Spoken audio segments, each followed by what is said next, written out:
On behalf of our revolution and the more than 40 progressive organizations hosting today's event, we are honored that you have joined us.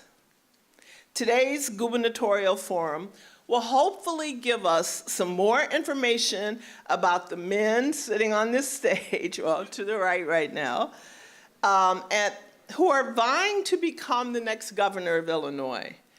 And why is this election cycle so important? Bruce Rauner,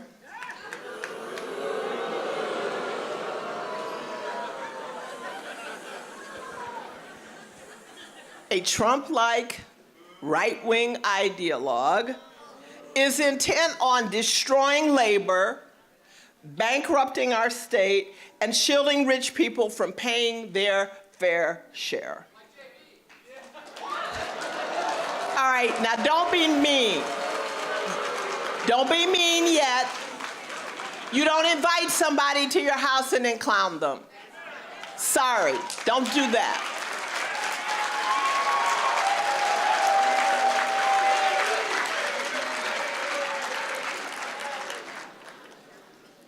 Made me put my teacher hat on. Sorry about that, JB. I was gonna be nice today.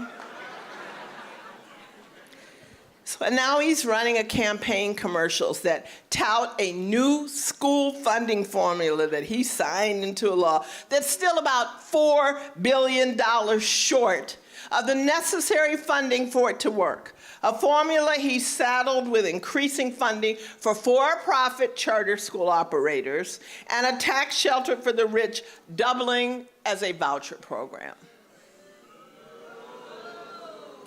Meanwhile, our higher education system, especially Chicago State, is under attack.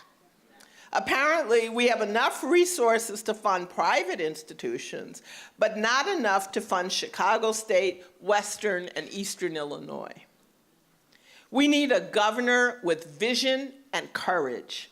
We need a governor who flips the script, and a governor that will address the Great Depression era levels of unemployment on the south and west sides of this city.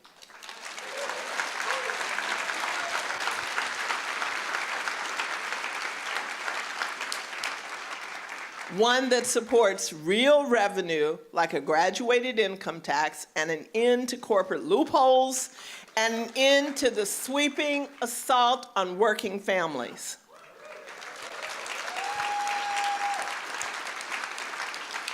And finally, we need a governor that will tell that crazy man on the 5th floor to go somewhere and sit down before he breaks something else. So who can tell him that? You could? Okay. Which candidate will stand right now and give Chicagoans protection from this twin attack from Rauner and Rahm? We need a visionary. We need a champion. And before I hand over to Mr. Clem Balanoff, the head of our revolution, Illinois/Chicago, who will outline the day's events, I want to say once more on behalf of the Chicago Teachers Union, welcome.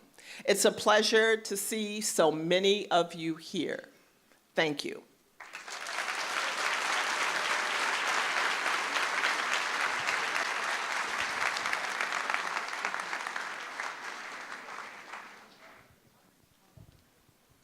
Well, good afternoon, everybody. First, I want to thank Karen Lewis and the CTU for always opening their doors to the progressive community. So, I was going to tell you all of the organizations that are co-sponsoring today, but I think they're going to be scrolled up on the screen here instead, so we won't take time doing that because it'll take us a couple minutes to do that. But I did want to tell everybody the rules for today's forum. Each candidate will have a 30-second opening. When they're given a question, they have 1 minute to respond. If somebody mentions another candidate in their answer, that person will have 30 seconds to respond. A rule that we'd like and we are going to enforce. We would really appreciate everybody not making, yelling and screaming, saying, oh yes, I like this answer, I don't like that answer, and like we can hold our applause to the end.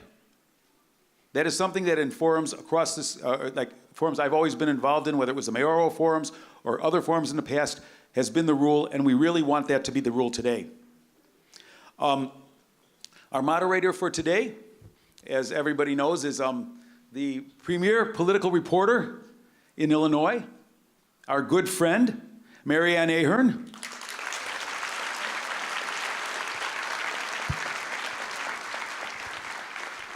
One other thing, there are seats in the back in the rooms, because we do have overflow rooms where it's up on the monitor, and you'll see just as well as standing in the back. And with that, we're going to bring up the candidates, and we're hoping that the men sitting on the right will move the state to the left. So, with that, oh, one other thing, it's we want to thank CAN TV for covering this event live today. If you know of somebody who couldn't make it, you can certainly send them a text. That's cable channel 27, or they can watch it online at cantv.org or at the Our Revolution Illinois Facebook page, because there are many gatherings across the state of Illinois where people are watching this live. So at any rate, without further ado, we'll bring up the candidates, and yeah, thanks.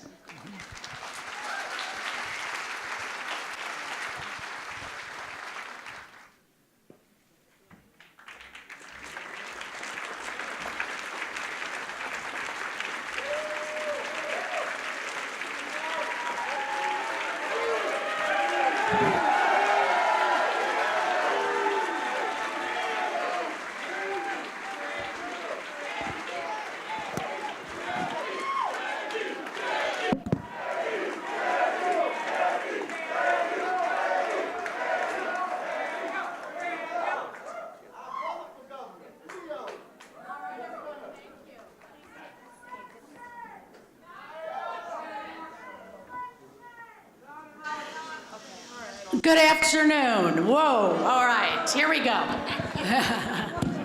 That'll get you going. Again, we really want everyone, this is an afternoon to listen, to hear from everyone. There will be absolutely no shouting. If that happens, we're going to have to ask you to leave. This is our way. We want to hear from everybody on this stage today. So thank you for having me. And you've never seen anyone as bossy as me, so get ready. Anyone also on social media, the hashtags today are hashtag ILGOV18 or OR for Our Revolution, ILGOV. So we want the next 90 minutes or so to be a lively discussion, an opportunity for everyone to hear from the candidates on these key positions. The sponsors of the forum, they are most interested in hearing where the candidates stand as progressives. Some of the questions today were submitted to me. Some of them are my own. While my goal is to be fair, I cannot promise that each of you will get each and every question, because the time limits, and we don't want the same pre-scripted answers. We're looking to hear from you what you think. Let's begin with those opening statements. Superintendent Bob Diber, I think a lot of folks don't know you from downstate. Welcome to this forum. Thank you, Mary Ann, and thank you, Karen and Clem, for your introduction today. I'm Bob Diber. I'm a Democratic candidate for governor. I'm from Southern Illinois, from the Edwardsville area in Madison County. For 38 years, I've been involved in public education, 28 as a teacher, the last 10 as regional superintendent, which is an elected office in Madison County. 22 years I have served as an elected official at all levels, from city council to township, 2 terms on the county board prior to being a county-wide elected official. And let me tell you, during my time of being an educator, 6 of the most precious years of my life, I was president of a local with IEA. So being in a union house, I have utmost respect for Karen Lewis and the Chicago Teachers Union. I was asked a question. Your time is up. Thank you. T.O. Hardeman. Okay, hello everybody, I'm T.O. Hardeman. I'm running for governor. This is my second run for governor. In 2014, we secured close to 30% of the state vote. My running mate, her name is Patricia Avery. She's a former president of the NAACP in Champaign-Urbana and a former Champaign County commissioner. I'm running for governor again because I have a 2020 plan which represents a perfect vision for all the people here in Illinois. I'm a different type of candidate. I need your support, and we can take on anybody in this race and win this Democratic primary and then go on to defeat Bruce Rauner. Thank you. Thank you. Senator Daniel Biss. Thank you so much, Marianne. Thank you, Karen and CTU, for your hospitality and for the important work you do. And thank you, everyone, for being here. Look at this turnout. So why are we all here? We're here because this is a unique generational opportunity to determine the future of the Democratic Party and the state of Illinois. And this is a chance for us to decide, are we going to listen to the insiders and let it be all about billionaires again, or are we going to build a progressive movement to make transformational change we've needed for so long? I cannot wait for this conversation about the changes we need in the state of Illinois. Thank you. Thank you. Chris Kennedy. I'm Chris Kennedy. You say you want a revolution. Well, I want one too. I want to stop the ethnic gentrification of the city of Chicago.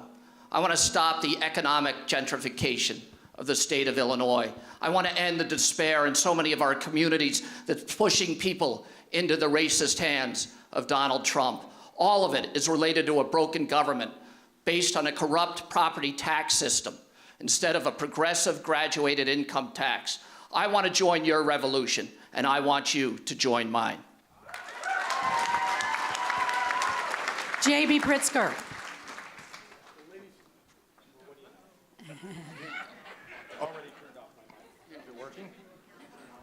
Working now? There we go.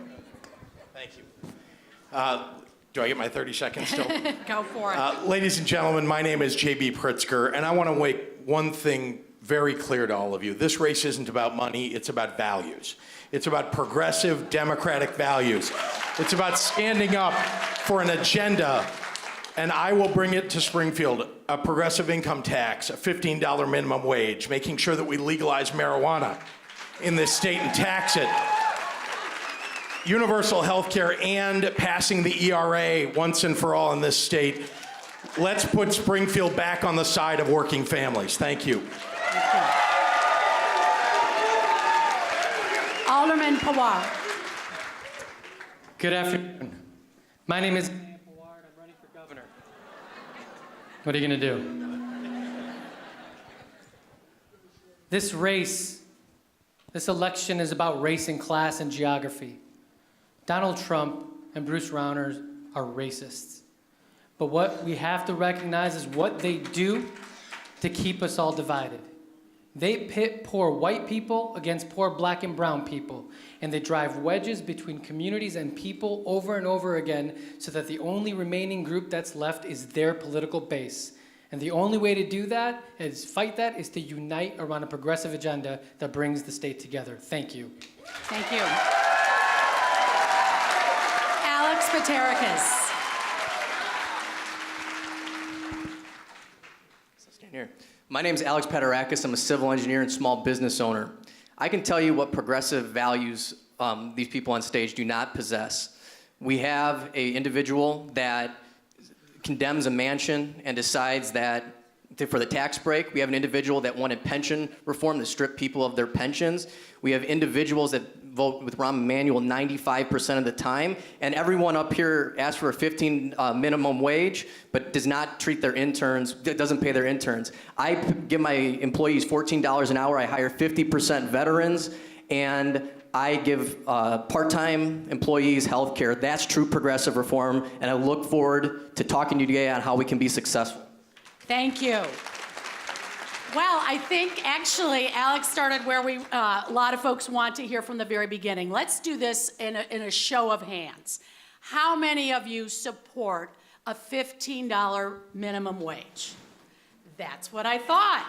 All right, so you support it, I'm assuming, with even cost of living adjustments. Now the question is, how does the state get there? Alderman Pawar, how does the state get there?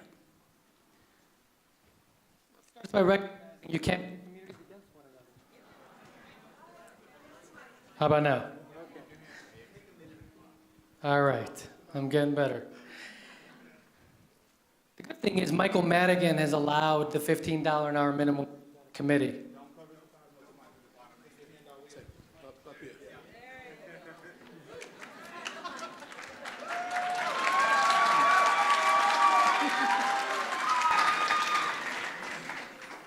I got that figured out.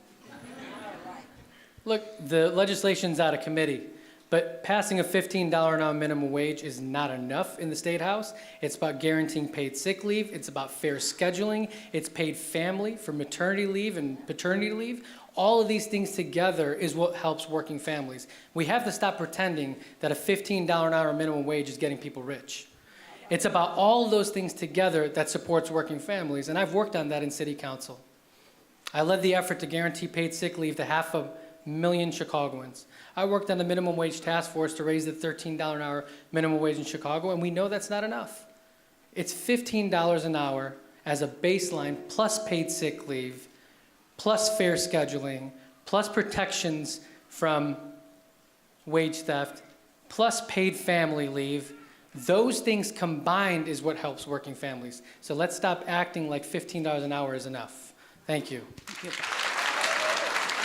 Mr. Paterkas, you brought it up. Who are you referring to? You mentioned that I'm assuming someone here on the stage is not paying their interns. Could you be specific? Well, you can look at any campaign site. You know, all expenditures are on campaign sites. I take it upon everyone to take a look at who is funding these campaigns and who they are paying. We have an issue. Everyone talks about $15 minimum wage. What we need to do is small business reform. We don't invest enough in individuals. What I would do is the first 2 years, I would make sure that small businesses and manufacturing high tech can come here and not pay taxes with the investment that they're going to be here for the next 2 to 3 years. That brings small business growth. If we can give tax cuts to small businesses and people that are hiring, they can afford to hire more people at higher wages. It alleviates that burden. So that's what we need to do. And unfortunately, we give these corporations massive tax cuts. They say they're going to bring 40, 50, 60,000 jobs, and what ends up happening? They do not. And if we give corporations that benefit, they better bring those jobs here or else pay a fine. Chris, where do you stand? How do you plan on getting the state to the $15 an hour minimum wage? Well, I think the state would go there. I think it would go there quickly. But in the old days, policy, well, that was what was being driven by politics. Now we're using policy as a tool for politics. When you have leadership that's destroying our state, that's preserving a property tax system for funding our schools and our government, that's corrupt, where they're making money on that system, they need issues like a $15 minimum wage that they can promise in the next election. Because if left to be judged by their own activity, by the way they're destroying our communities, by the way they're profiting on the fact that our schools are underfunded, if we judge them alone on that, we would remove them from office. So instead of passing great laws like that, they dangle them in front of us. Oh, in the next election, we'll give that to you. And that's how they preserve their jobs, and it needs to end. Thank you. JB, there are going to be those, obviously folks in this room support it, but there has been a long argument that it is a job killer. How do you answer that question, that raising the minimum wage is not a job killer? Well, it's proven to not be a job killer. In fact, when you put $15 an hour in people's hands, guess what? The people who get it are spending it. Honestly, that is economic development. We ought to be doing that. Now, here's a really important fact, though, that we don't just need to raise the minimum wage to $15. I'm holding it in the right place. We don't just need a $15 minimum wage in this state. In addition to that, we also need to create jobs, because that's how we're going to raise wages beyond $15, and that's what people want. We need to make sure people are getting the skills and vocational training in high schools so they can get the jobs that pay more than $15. But we got to start with a $15 minimum wage. Superintendent Diber, do you think, folks, is this an issue that crosses downstate as well as Chicago, the $15? Well, it's no secret that the minimum wage going to $15 downstate's a big issue, because it's almost like double the minimum wage today, which is $8.75. So I've proposed that the minimum wage is ramped up over a period of years to $15, like within 3 years.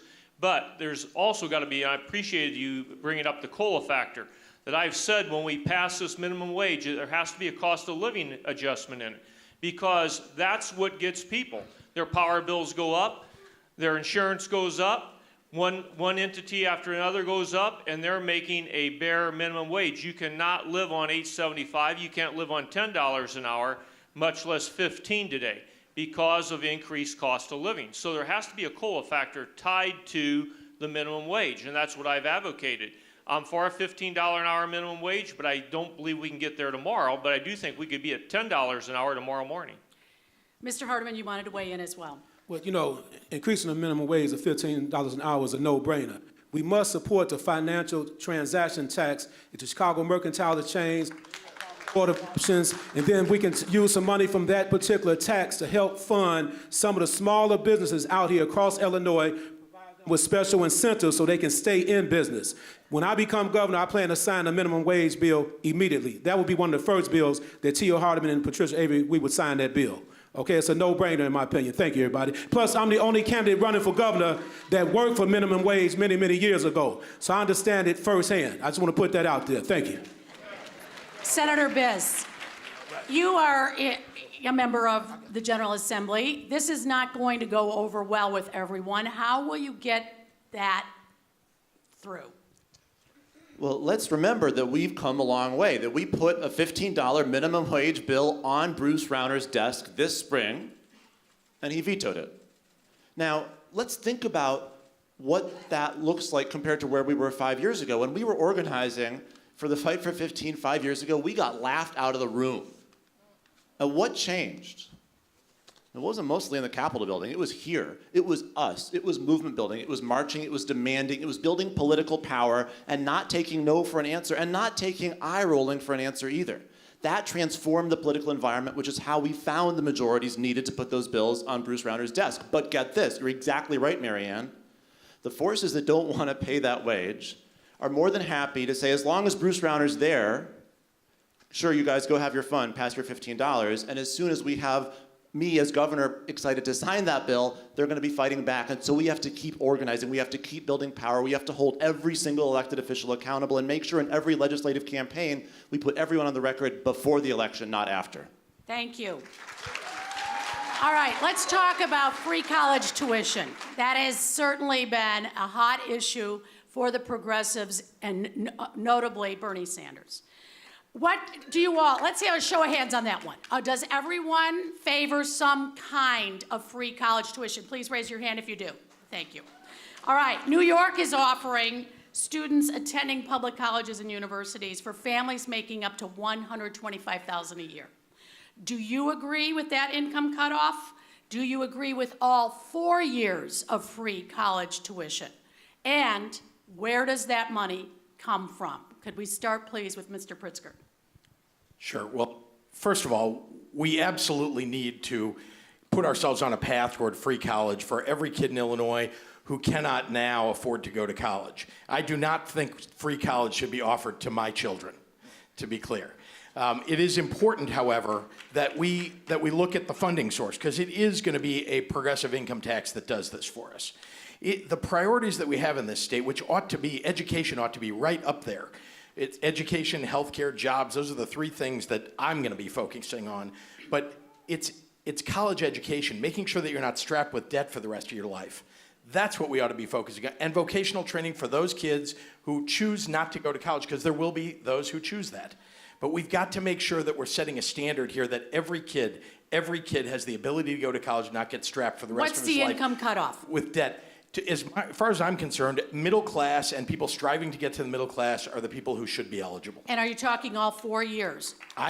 We have got to work ourselves toward 4 years. There's a bill, by the way, that's been introduced. Will Guzzardi and Christian Mitchell have introduced a bill that HB 1316, which would, in fact, begin this process of moving toward free college. All right, Senator Biss, where do you stand? What's your income cutoff? All 4 years? How are you going to pay for this? I don't have an income cutoff, and here's why. When we create programs that only apply to some, eventually those programs get eroded. Eventually the powers that be that don't want to pay their share are able to chip away and chip away and chip away. Please hold your applause, please. and therefore we need to have universal college because we have an economy that requires that access to create equal opportunity for a middle-class life for all. So the question then is, how do you pay for it? Of course we need a progressive income tax. I've been fighting for that since before I was running for office, but that's not going to be enough either. I'm a co-sponsor of the financial transactions tax, the LaSalle Street tax, to put a small tax on trades at the Board of Trade and the Mercantile Exchange. I passed out of the Illinois Senate a bill to close the carried interest loophole here on the state level because we obviously can't trust the folks in Washington to do it for us. There are tools to find the revenue if we have the courage to go where the money is. There are people who want to tell us we can't afford it. The money's there. Alderman Pawar, do you have an income? Please hold your applause, please. Alderman Pawar, where do you stand on free college tuition? Well, let me see if I can get this mic thing right this time. I don't think there should be any cutoff. Look, I'm the son of immigrants, and for me, the American dream didn't mean my parents were able to pay for my college or graduate school.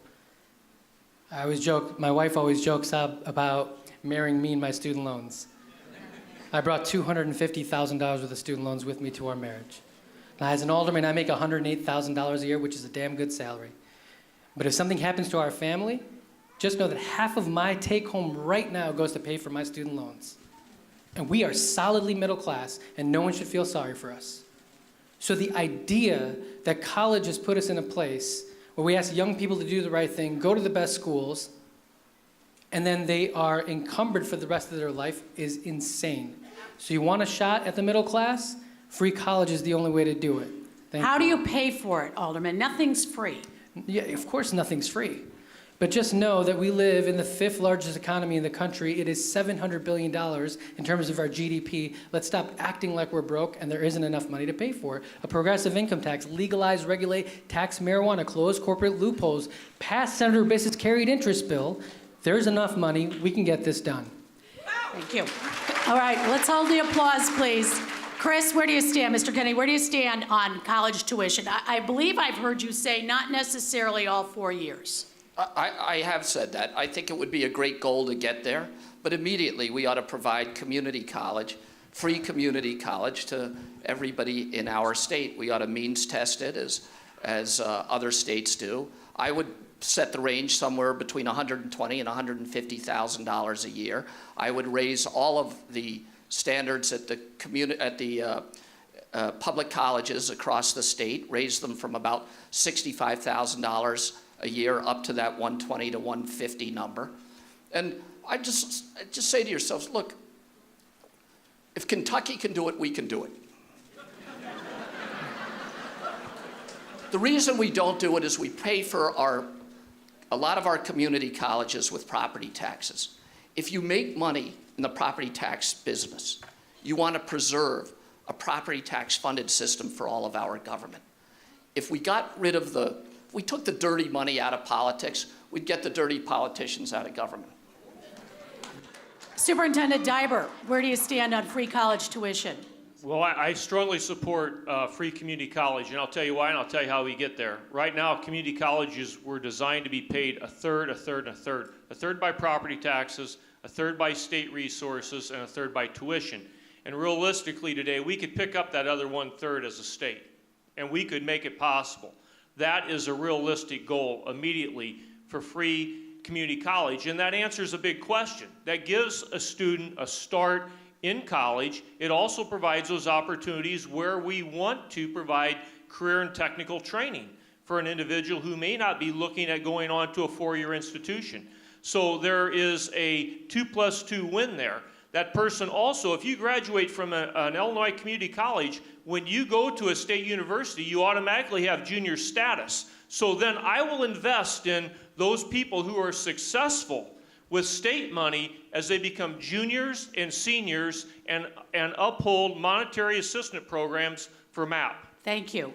Mr. Patericus, where are you? A number here is 5.8 million jobs right now are available in the United States. Most of those jobs don't require college. I want to make sure that high school students, I was lucky, I went to a high school, Adlai Stevenson High School. We had all the money that we can ever have, and I want all high schools to first have that so kids can make the right choices. I was lied to. I was told, you need to go to college, Alex, and once you go to 4 years, no matter what you did, you're gonna graduate and you're gonna have a great job. That was a fallacy, it was a lie. And we need to make sure that kids that want to go to vocational schools, to follow the opportunity, maybe not their passion, but follow the opportunity. But with that, I say community college right now, today, should be free. We have plenty. College of DuPage is one of the highest rated community colleges in the nation, like College of Lake County. All these colleges are solid educations. And when we get to when we get to higher ed, so into the 4-year degrees, we should be working towards that, and using to pay for it would be the legalization of cannabis and net new revenues with gambling only in O'Hare Airport. Thank you. Mr. Hardiman. Yeah, I definitely support free college tuition up until the bachelor's degree level. I currently also serve as an adjunct professor at North Park University and Governor State University. I see the struggles young people have, so I wouldn't put a cap on it as far as income. All kids deserve a good education. And for those who do not know, in Chicago right now, you can have free college at city colleges if you have a certain GPA. So that's happening in Chicago right now. So I do support funding free college education to the bachelor's degree level. Once you work on your master's degree, that's something that you got to kind of get support for. And I'm a candidate once again that the student loan some years ago, so I know the hardships of paying back a student loan. We need to make it free across the board. Thank you. All right. Sticking with the education theme, the Illinois General Assembly recently approved a new voucher scholarship tax credit program for private schools. If you are elected governor, what happens to this program? Senator Biss. I voted against that bill exactly because of that irresponsible, immoral voucher program. That was a red line for me I was not prepared to cross. My running mate, Leticia Wallace, did the same thing in the House, and when I'm governor, we're going to repeal it.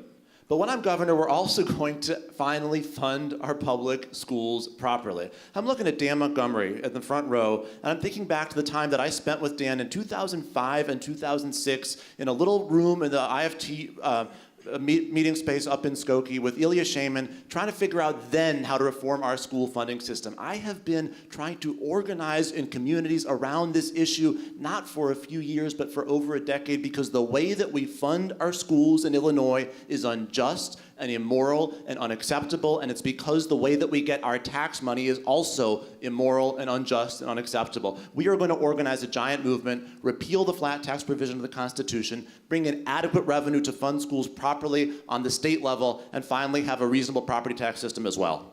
Mr. Pritzker, where do you stand on this new voucher scholarship tax credit program for private schools? Well, remember, they walked into a room with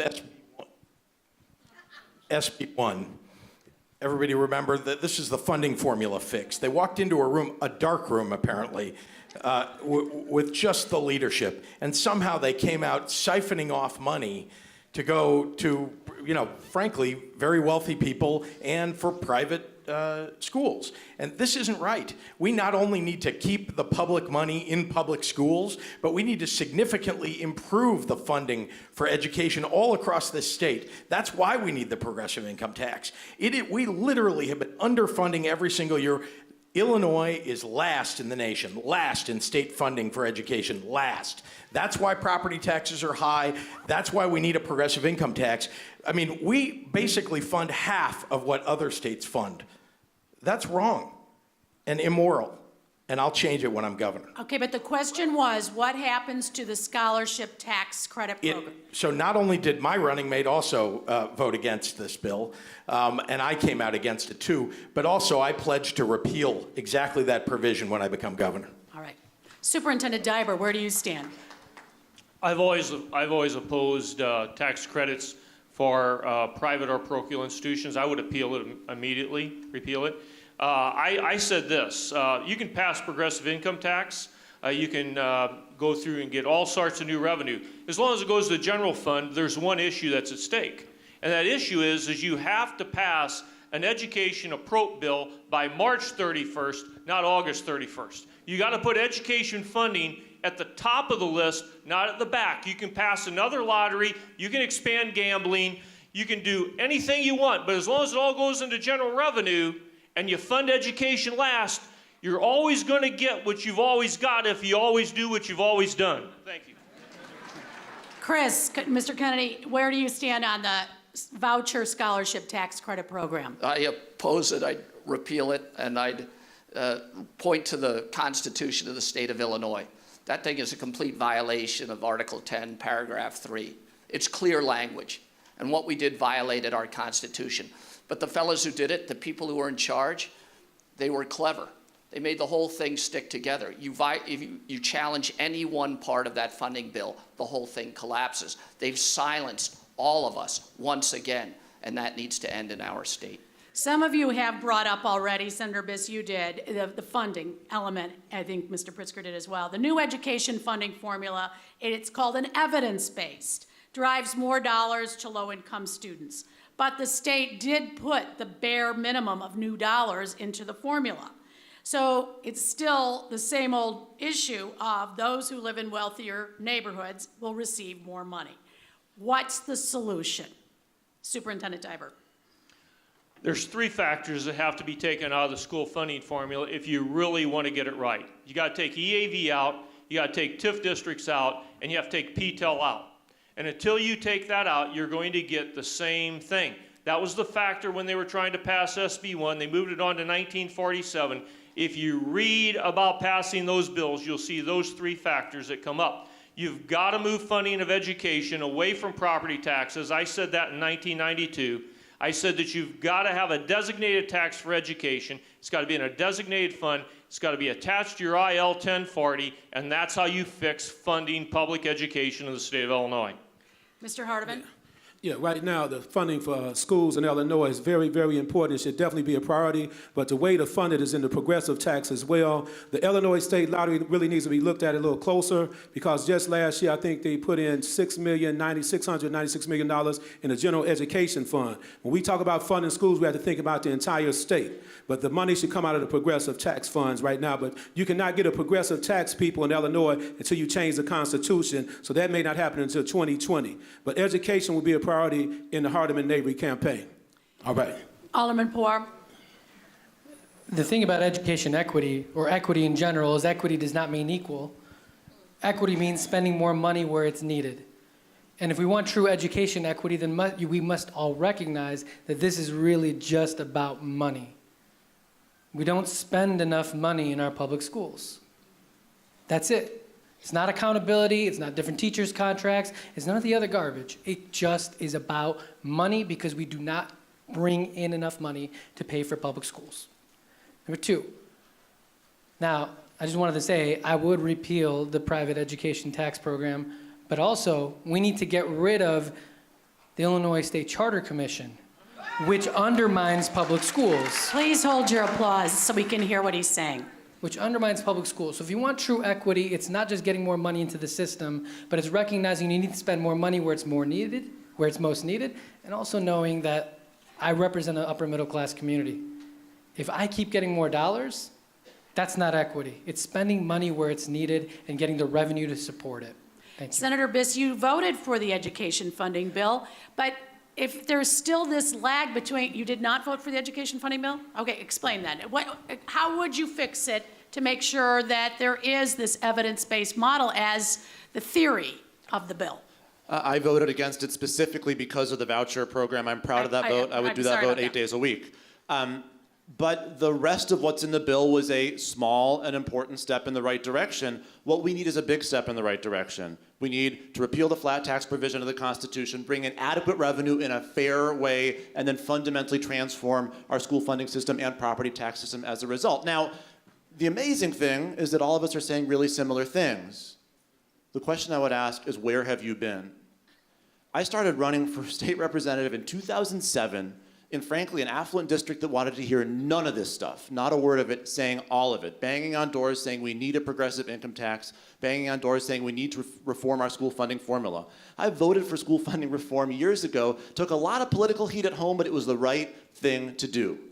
We need not just a person to say the right thing now, we need to build a movement to demand these reforms because the status quo is helping some people and they're not going to take what we need unless we force it on them. All right, some of you have brought it up already, but let's get a reading on the financial transaction tax. Mr. Pritzker, where do you stand? Some call it the LaSalle Street tax. Is this the route to a progressive tax system? I'm opposed to the LaSalle Street tax because I believe that we will ultimately lose revenue and lose jobs as a result of it. Why? Because here's what's happened. 10, 15 years ago, there were people on the floors of these exchanges who were hand signaling each other to make trades. Today, there are servers, okay? And these servers, by the way, are leased. So the transactions that are taking place are not taking place on the floor. They're taking place on a server. That server could reside anywhere. If we impose a transaction tax that's single state, it is highly likely that those businesses will simply get up and move to another state that has internet trunk lines. So instead, if you're going to have a transaction tax, it has to be a federal tax. There are other ways for us to raise revenue in this state. I believe a progressive income tax allows us not only to impose that tax upon the wealthy people who are traders who live in Illinois, but also upon the corporations themselves that are the exchanges that are doing business here. Mr. Kennedy, where are you on the LaSalle Street tax? Well, I'd point out that most of the trading is done on Wacker Drive and not LaSalle Street. Let's just start there. Wherever it's done, should we have a tax? Well, it matters. If you're going to regulate it, you ought to know what you're talking about. We'll let Mr. Pritzker respond to that I in a would say moment. this.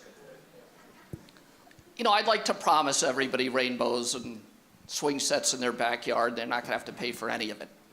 The idea that we're going to go after LaSalle Street and somehow tax all of them is just a fallacy. They'll move that money around faster than we can regulate it. Fact is, you can order from Amazon Prime. They know the router in your apartment or your office. They know your address, and then they're delivering it to your address. If you live in Cook County, you don't have to pay Cook County taxes. We can't friggin' find a way to tax Amazon. We're never going to tax the Merck and the board. Alderman Pawar, where do you stand on that? Yeah. The LaSalle Street financial transaction tax, whacker tax, whatever it's called. Where are you? So I've been pretty clear in my position on this, including what I answered on the editorial board questionnaires when I ran for re-election as alderman.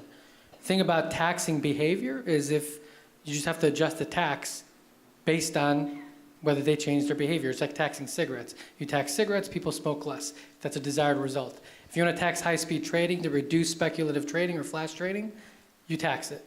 I've been on the record from the beginning that if you want to get at the financial services industry, then let's do what New York City does.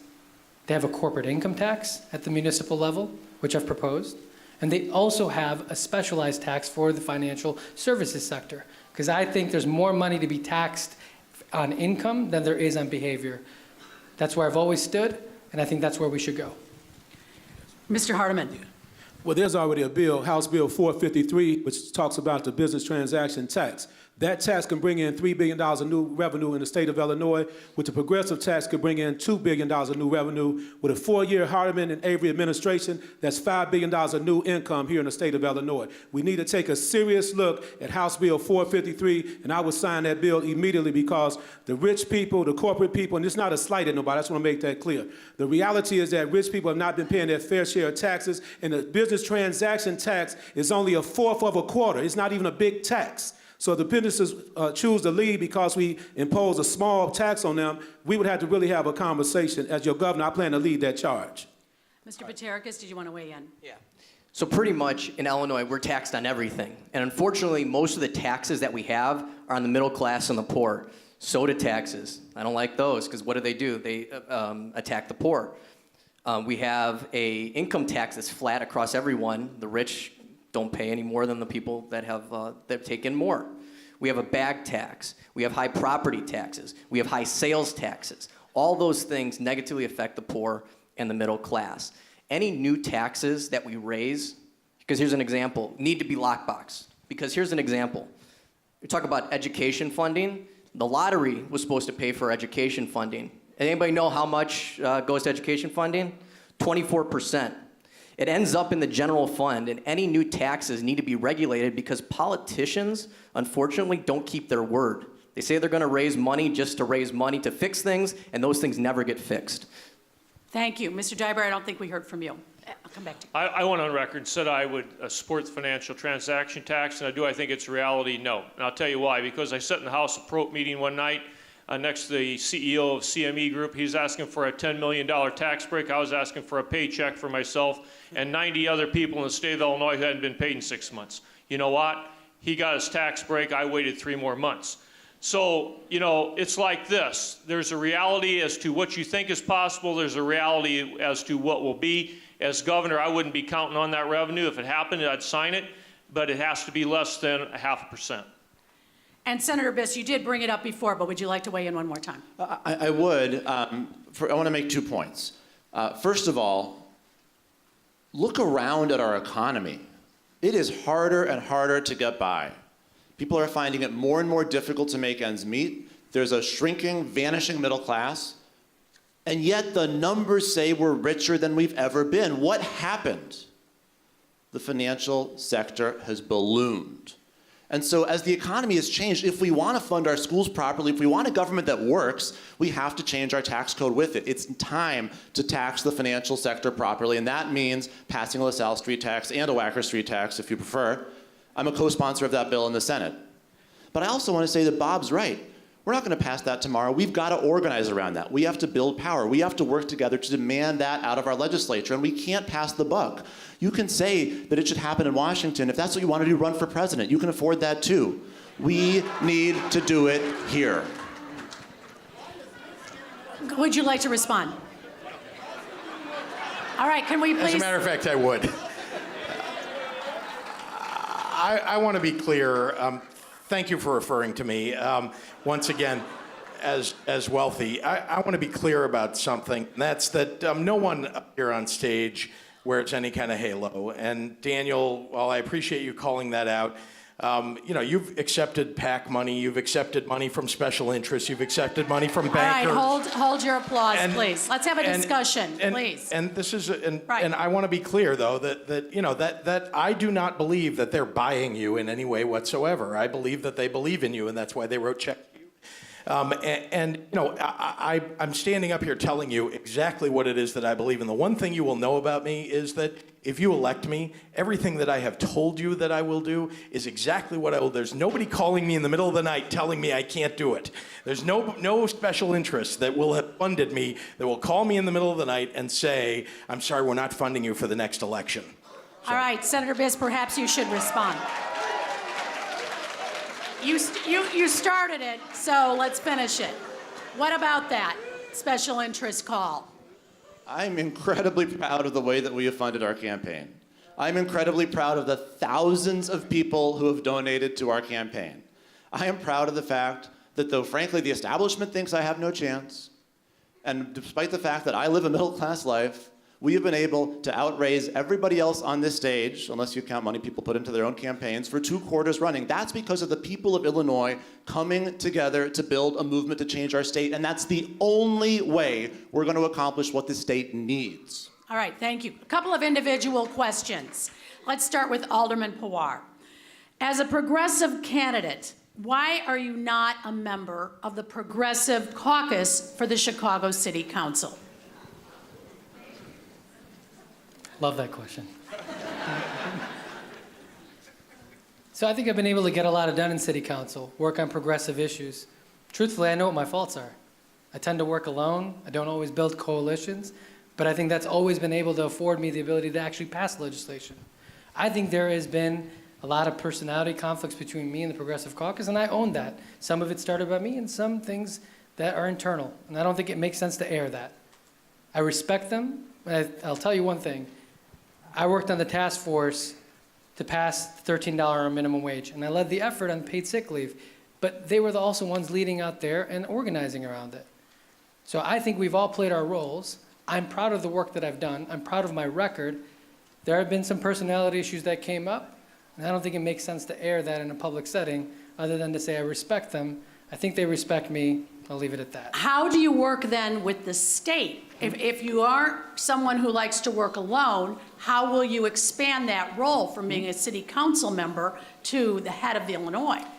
What I mean by working alone is I've always been able to cobble together the votes to pass things like an independent budget office or paid sick leave. I got here on my own. I knocked on doors. I knocked on doors with my wife. I have volunteers that help me. I've never been a part of any club, and no establishment figures ever helped me. The party's never given me a dime. I've never asked them for a dime.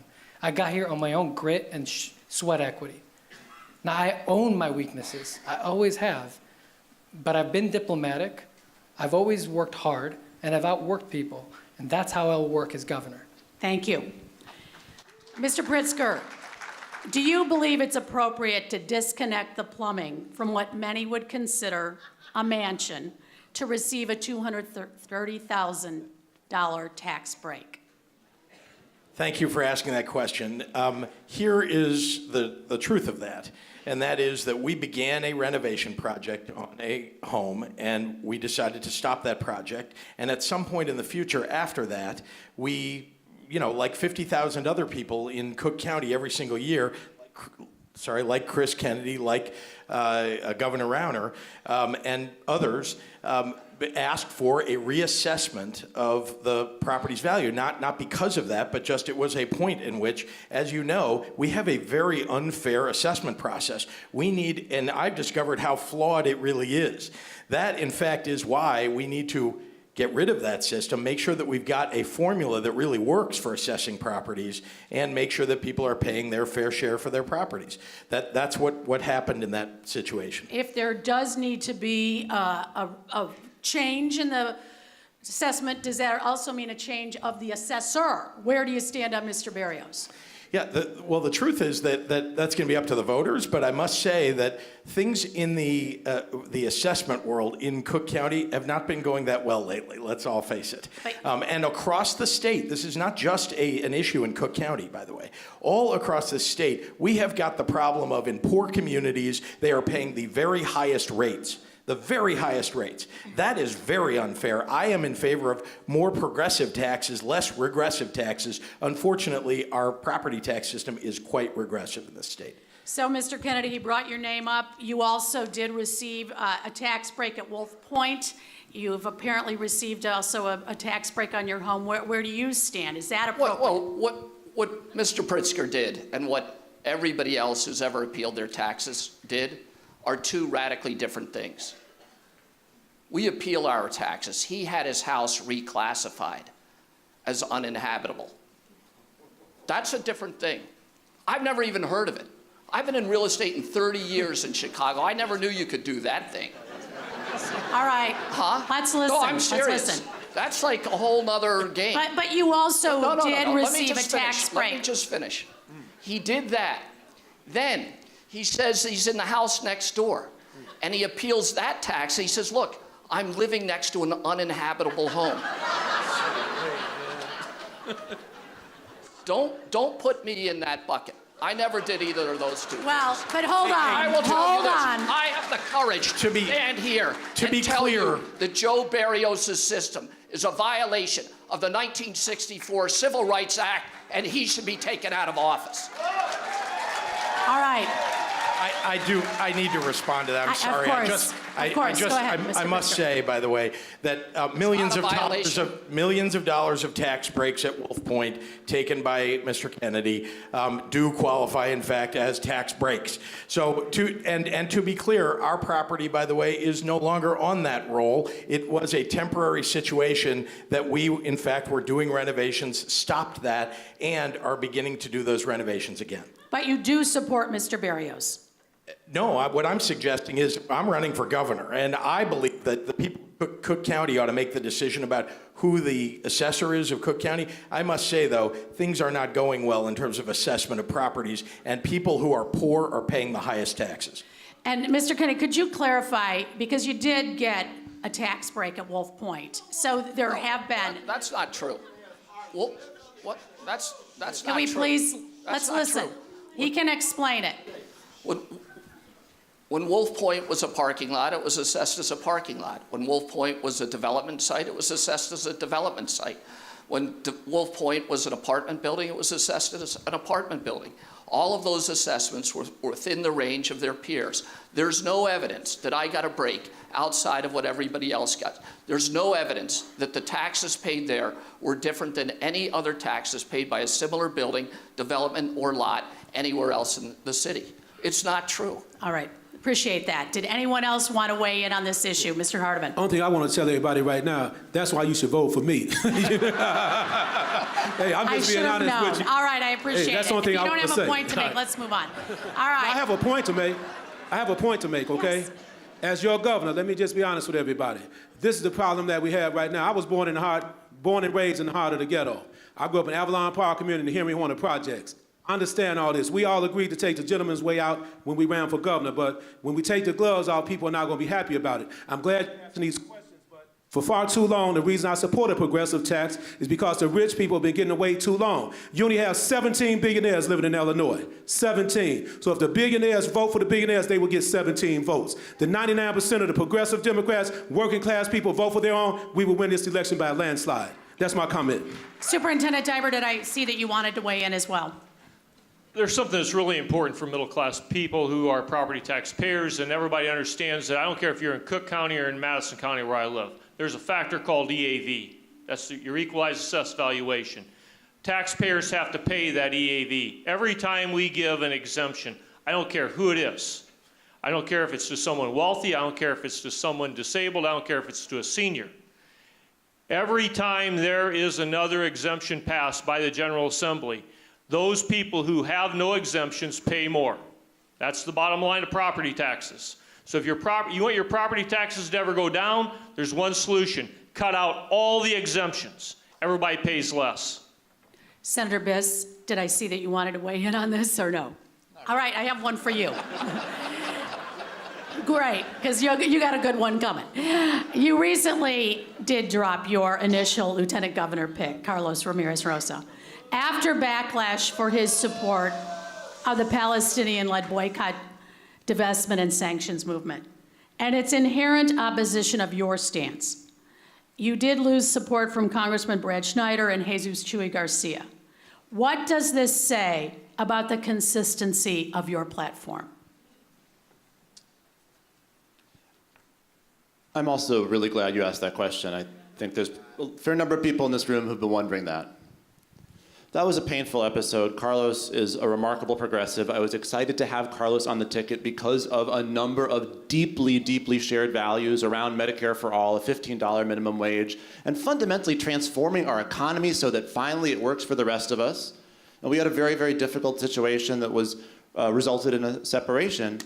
Our shared values on those issues hasn't changed, and I'm thrilled to have Letisa Wallace, not just on the ticket, but here today, the most progressive person running for lieutenant governor, someone who shares with me those views about Medicare for all, someone who's fought for a $15 minimum wage and fought to expand child care.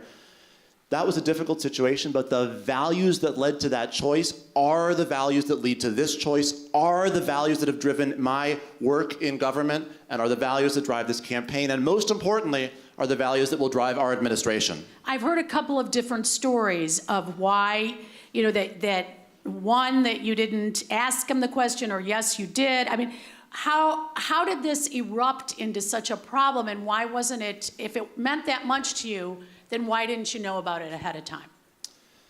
Listen, people can have misunderstandings. We had a conversation. He obviously has strongly held views. I have strongly held views. And when those views came under the bright light of a tremendous amount of controversy, we found that we were no longer able to stay together. By the way, on that issue too, we share some important priorities. We share a commitment to justice for Palestinians. We share a commitment to peace. We share a commitment to human rights, and we share a commitment to a two-state solution. And so on all of these issues, from the economic issues that drive this campaign or the questions of justice, there are important areas of agreement.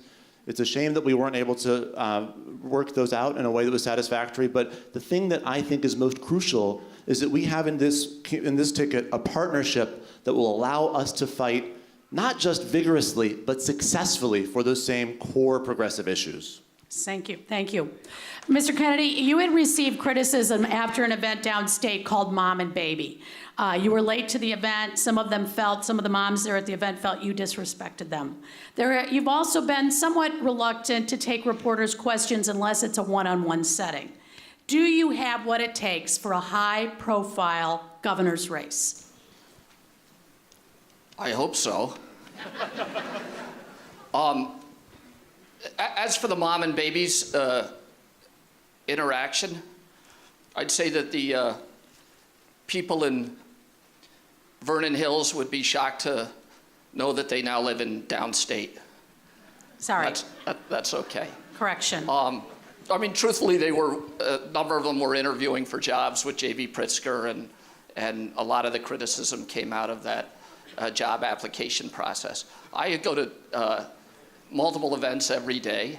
I've had enormous amount of press exposure. I grew up in a very exposed family, and I'm very comfortable with other people. I don't know what you're looking for in terms of an answer, but I'll take you all on one at a time or all at once. Either way, I'm prepared, so thank you. All right. Mr. Pritzker, I know we're going to hear it. There's going to be an ad that's going to have the phone call with you and former Governor Blagojevich, where you spoke to him about possibly receiving the job as Illinois Treasurer. What happened there? And why would you have called him when nearly everyone knew at that point that he was in trouble? Well, I don't think everyone knew, but I will say this, that I made that call because there was an opportunity to do public service, and there was the possibility that the treasurer's office was going to be vacant, and so I had a phone call with him. But to be clear, this is a 9-year-old tape that was leaked to the Chicago Tribune. Clearly, frankly, it's been used already by the Illinois GOP and by Bruce Rauner. It is clear to me, by the way, about a week after I announced that I was thinking about running, actually. I really didn't announce. My name was in the newspaper. About a week after that, Bruce Rauner started attacking me immediately. I think it's clear to me Bruce Rauner does not want to run against me. So this is part of that effort. Now, in my view, as you know, if you listen to that tape, every time that Governor Blagojevich brings up anything to do with money, I reject it. Every time. So we should stop, playing games and using the GOP's endeavor in our primary, and what we should be doing is talking about our priorities for this state and not taking after one another, beating each other up. I have run a positive campaign. You all know that. I have run a positive campaign, and I believe that we ought to be talking about the failings of this governor and not about each other. Thank you. All right, let's hold the applause. Let's talk about health care. Where do you stand on a single-payer healthcare system, and what's your position on the Illinois version of Medicare for All? Could we start with Senator Biss?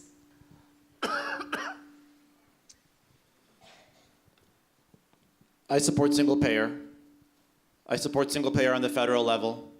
I recognize that it is quite likely that the best way to get there is to start by enacting single payer on a state level, and that's why I have always supported doing that in the state of Illinois. I'm for it now. It's part of my platform now. It's something Letisa and I will fight for when we're governor and lieutenant governor. It's kind of cool now, so people get asked about it a lot now. But I was for it long before it was cool. I was first running for state rep in 2007 when Barack Obama and John Edwards and Hillary Clinton were arguing about 3 different non-single-payer health care plans, and my campaign website says, we got to do single payer. It's the right thing. It's the right answer. It sucks the for-profit private insurance money out of the system. It's the best way to guarantee universal health insurance, and we need to do it here on the state level. And anybody who says that we ought to, in principle, be for it, but maybe it should happen in Washington instead, should run for president. Alderman Pawar, where do you stand on single payer? So I am in support of single payer, and if I'm elected, that is something that we will move on. The thing that we have to recognize, and the conversation needs to change about healthcare, because single-payer healthcare is pro-business, because it drives the cost of small businesses down. So if a small business is paying someone $50,000 a year, they're paying $50,000 plus another 40% on top of it. So it costs the employer $70,000 all in. But now, and it depends on whether you're a construction company, a retail operator, or what you do. Now imagine if you can spread that risk out over 14 million people. You can increase wages, drive down costs, and create new jobs. The only people who are standing in the way of a conversation around single payer are the insurance companies and private interests, and that means we just got to take them on and understand that the whole point of government is us leaning on one another to take care of one another. That's the social contract we have, and that is what single payer will do. Mr. Paterkas? Of course we need single payer, but let's take a look. Not a lot of you know that Eric Rauner had an opiate addiction, okay? He went to a Walgreens. He threatened... Can you, what does that have to do with this question? It's all about mental health. And then with we have mental health services and criminal justice reform. I don't think the son of someone is appropriate in this discussion, actually. No, it is, because here's why it is that someone that was privileged got out and got a deferred sentence and then got the treatment he needed. And everyone should be able to get that treatment, not just the rich and select few. And with single payer, that helps. It helps us fund mental health services. It helps people fight addictions. That's what we need. And it shouldn't be the privileged few that get out of prison sentences and also get the help that they need. I'm so glad that Eric Rauner got the help that he needed. But everyone should have that opportunity. Everyone should get that opportunity. And he's doing quite well right now. Everyone should have that. Superintendent Diber. I've said, yes, I support a single payer, but first and foremost, beyond that, I'm for expanding community care outreach. Because in all of our counties, all 102, there are community health centers there.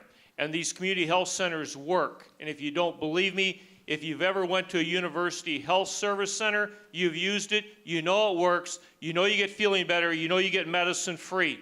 That's what we need to be doing in this state. I am not worried about the health insurance companies. I'm concerned about health care. I'm concerned about providing health care for the most vulnerable that can't access it. Whether it's a dentist, whether it's a medical doctor, whether it's getting a toothache fixed or having a fungal infection taken care of. So we're not spending Medicaid money going to emergency rooms, but to community health centers getting it taken care of. If we can get to single payer, fantastic, but we've got to take care of people's health needs now. Mr. Pritzker, is it doable? Is single payer doable? So I'm in favor of a universal health care across the nation and believe that here in Illinois we need to cover everybody. Nobody on the stage has actually put a plan out there for attempting to get there. I have. It's called Illinois Cares. And the idea here is a public option. You may remember this idea when President Obama introduced the Affordable Care Act, and it got put aside. We need to have a public option in the state to allow people to access the state's healthcare system, so that people who are striving to get to the middle class have the ability to finally get a health insurance plan, and people who are in the middle class can get a break on their private health insurance costs. It's important for us to focus on how we're going to get from here to there, and we can do my plan, which is revolutionary. I mean, it has passed in one other state, but the governor vetoed it in that state. We can do it in this state, and we will make sure that we begin to put this state on a path toward universal health care. Mr. Kennedy. I absolutely support single payer. I support Medicare for all, but it's a federal program, and waiting for the feds to come to the rescue in this time may take decades. I think there's a way to go about getting single payer in our state. It really plays off the notion of who opposes it. It's the insurance companies. The only force more powerful than the insurance companies are the large employers. I ran one of the large employers. I know what those insurance companies do. It's not insurance. They raise your premiums every year to cover whatever cost they didn't cover the year before. I'm not talking about the standard increases. I'm talking about make goods from the year before. They're simply shuffling paper. We should treat them as such. Bind together the biggest employers in our state, create one pool for all of them, then use that pool like the Canadians do to drive down the cost of medicine, to drive down the cost of health care, to allow a public option so the state can step in to that pool and cover everyone. Thank you. Let's talk about Speaker Mike Madigan. Some say he has more power than the governor. What's your relationship like with the speaker? Is he someone that you turn to for advice and counsel? If not, how will you get anything accomplished? Mr. Hartman? Yeah, I didn't get a chance to answer the single-payer health care question. But not everybody's going to answer the same question. No, I understand, but I do support single-payer health care, all right? Now, as far as Mike Madigan, we need a governor that's going to stand up to Mike Madigan and Romney Madigan, okay? If we don't get a governor that's going to stand up to politics as usual here in Illinois, we're going to face the same problems over and over again. But how will you get anything accomplished? Well, once I become the governor, I believe Mike Madigan will retire personally, because I don't know if he wants to deal with a guy like me, but since I know he'll be in there, this is the thing. We have to work with him Please. and deal with the policies down there, and I would have to work with Mike Madigan, but I plan to go on the record today to let you know I'm one of the best progressive candidates running for governor that would have to work with the powers that be to get the job done. But I'm not going to fake with the audience. Rahm Emanuel needs to go, Mike Madigan needs to go, and anybody that's been supported by those type of people, they don't need to be running for governor. How you going to stand up to Trump and you won't stand up to Rahm Emanuel? Talk about it. All right, can we hold the applause, please? Senator Biss, where do you stand? What's your relationship like with the speaker, and what happens if you are the governor and you have to meet with the speaker? Mike Madigan's been speaker for way too long. He's too powerful. That power has held the state of Illinois back. It's held the progressive movement back. And it's held the Democratic Party back. One of the first things I did after I got elected was put in a term limit on leaders proposal so that you can't serve as speaker for more than a decade. By the way, if he'd had his way, I wouldn't have been elected in the first place in 2010. And if he has his way now, I won't get elected governor either. He won't have his way that time either, is the good news. But here's the thing. I'm from a totally different wing of the Democratic Party than Mike Madigan, but I've also gotten more than 80 bills signed into law, passing key progressive priorities, things that people didn't think were going to happen, things that Mike Madigan didn't originally want to see get done. How did I do that? It's not me. It's us working together. The way to move Mike Madigan is the way to move any politician, which is to build movement-based power so they have no choice but to follow. That's what this campaign is about. That's how this campaign is going to allow us to win. But way more importantly, that's how this campaign is going to allow us to do transformational things in the Illinois General Assembly, even though Mike Madigan is there. Thank you. Alderman Poir. The biggest mistake I made in politics is when I left the Progressive Caucus, I made it about personalities. I learned my lesson, because you can never make it about any one individual person. When all we do is talk about Mike Madigan, you simply just reinforce the fact that he's somehow more powerful than everybody else. Now, in City Council, when I passed legislation to make sure that we had one inspector general, I knew who was working against me. It was someone who'd been in office for 40 years, and other folks who've been in office for 20 and 30 years. But if you watch what I said on TV or when I was giving interviews, I never made it about them. Because if I made it about them, I'm reinforcing their power. What I did is I outworked them, and I worked City Council, whipped the votes, and we moved major pieces of legislation. And I asked him, Mike Madigan, I don't know him. He's never done anything for me. I've never asked him for anything. Like I said, I got here on my own, by knocking on doors and with the strength of my community. And that's what I'm up here doing. I have no interest in making this about personalities or making it about one boogeyman. Mr. Pritzker, what's your relationship like with the speaker? Yeah, so first thing I'd like to say is that, remember, this is a GOP or Republican talking point. Every single candidate that's up here, when they announced, Amaya Pawar was first, he announced for governor, and the GOP put out a press release and said he's a stooge of Mike Madigan. And then next was Chris Kennedy. He's a stooge of Mike Madigan. Next was Senator Biss. He's a stooge of Mike Madigan. Every single one. It's like a Mad Lib with them. They just fill in the name. You're a stooge of Mike Madigan. This is the Republicans' talking point about Democrats. Now, let me be clear. I have spent a lifetime getting things done for people across the state of Illinois, real things. 230,000 kids who get school breakfast every single day that they go to school because I helped to expand President Obama's program called No Kid Hungry. There are thousands of kids who get preschool and childcare in this state because of the work that I've done. And there are more than 60,000 kids every single year that learn to fight bigotry and hatred and intolerance because I helped to build a What's your museum to teach that. relationship like with the speaker? I'm explaining to you that Okay. I am an independent. I am and then- somebody who will go to Springfield, who will stand up on the values that I am espousing during this campaign. And I want to be clear. You walk into that room, you don't get to choose. Nobody on this stage gets to choose who the Speaker or the President of the Senate is. They get chosen in their district. They get chosen by the fellow members, one of whom voted for Speaker Madigan on this stage. They get chosen by their fellow members. And then you get to walk in as governor, and you deal with whoever that is. That could be a Republican, by the way. Whoever it is. So you have to walk in on the strength of your values and what it is that you ran your campaign on. And that is why we'll get a progressive income tax under me, because I am completely independent. still I will didn't walk really in and not answer the leave question, the however. room. You The didn't answer. relationship is he's the chairman of the Democratic Party. He's the Speaker of the House. The relationship is whatever when you show up. Do you enjoy support from him? there is nobody supporting me that is going to have an effect on my views in this race or elsewhere. right, don't I do laugh. I not think know. let's have a He is not expressing that to me. I'm just explaining to you that I have a large number of people who are supporting me all across this state. I don't share all of take their that as views, a but yes. I presume that they share mine. All right. Senator Biss, you did vote for the Speaker when you were in the House of Representatives? I did, and that goes to the answer I gave. I'm from a different wing of the party than him, but I'm also a member of the Democratic Party, and that was the Democratic option for Speaker, and I certainly wasn't going to pick a Republican. But I think that last answer was kind of indicative. Just admit it. Madigan's for you. That's fine. That's all right. Why are we hiding about this? I don't think it's helpful to pretend. And you say you're an independent. Yeah, you were an independent in 2012 when you went on the trading floor and said you weren't sure if you were going to vote for Barack Obama for re-election because you had to wait and see who the Republicans nominated. But the question here is who's Mike Madigan for, and the answer is you, and that comes with advantages and disadvantages, and we should all just be honest and direct about that. Mr. All right, Pritzker. I do need to respond to that. Senator Biss, you ran Mike Madigan's PAC last year. You ran his super PAC, millions of dollars. Come on. And No, let's hold there the is no applause. halo here. We all are Democrats. We don't get to choose who the Speaker is. He is the Speaker of the House. There's nothing that any of us can do about it except to support leadership term limits, which I do. So, Senator Biss.